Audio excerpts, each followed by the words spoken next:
I really trust myself. This might also. I watched 1,000 self-improvement videos, so you don't have to. Here's 5 things you should have known yesterday. Number 1, how much a Netflix subscription actually costs. $15 a month is what you think you're paying, right? Let's say you spend on average 2 hours a day on Netflix. That's around 60 hours a month not spent on something else. And this is where opportunity cost comes in. Opportunity cost is the loss of potential gain from choosing to spend 60 hours a month on Netflix instead of something productive. Let's say that 60 hours goes into starting a business. That means 720 hours by the end of the year. I feel like that's probably enough to make at least $5,000 in profit. That means the opportunity cost for your Netflix subscription is $5,000 a year. And that's just the first year of your business. You can imagine that you're gonna make more money on the second and third year. Divide the 5K by 12, add the price of the membership, and now we realize you're done paying $430 a month for your Netflix subscription. Still worth it? Number 2, a fail-proof way to know you're on the right track. On the journey of self-improvement, uncertainty and self-doubt are unavoidable. However, one clear sign from the universe that you're on the right track is resistance. Let me use an analogy to show you this is the case. All right, so this is you. This is the road to success, a measure of how far you are in your development as a person. When you take action towards your goal, you create a distance between your current identity and your behavior. Think about when you started the gym. You still had the identity of someone who doesn't go to the gym,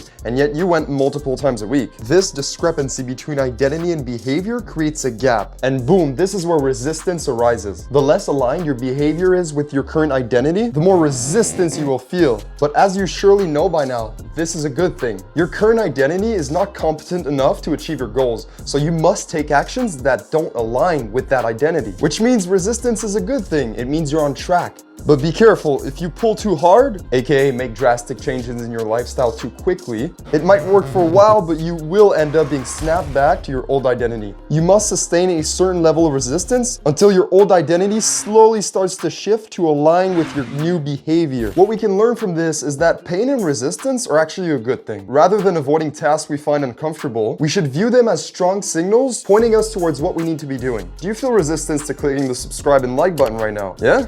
That means you should do it. Number 3, don't focus on the significance of an action. Focus instead on the identity that you're building. So the other day, my girlfriend was at my place and she wanted something to eat. So I looked through the fridge and see that there's 2 meal options left. Now, instead of asking which one she prefers, I remembered how much they each cost to make. Because yes, I've calculated how much each of my meals cost to make. The chili was $3 and the chicken wrap was $5. So my broke ass decided he was gonna save $2 and I served her some chili. Now I thought for a second, was spending all that brain power really worth $2? But then it came to me, it's not about the $2. It's about the identity that I'm building. The identity of the guy who decides what meal he's gonna serve his girlfriend based on how many dollars he can save.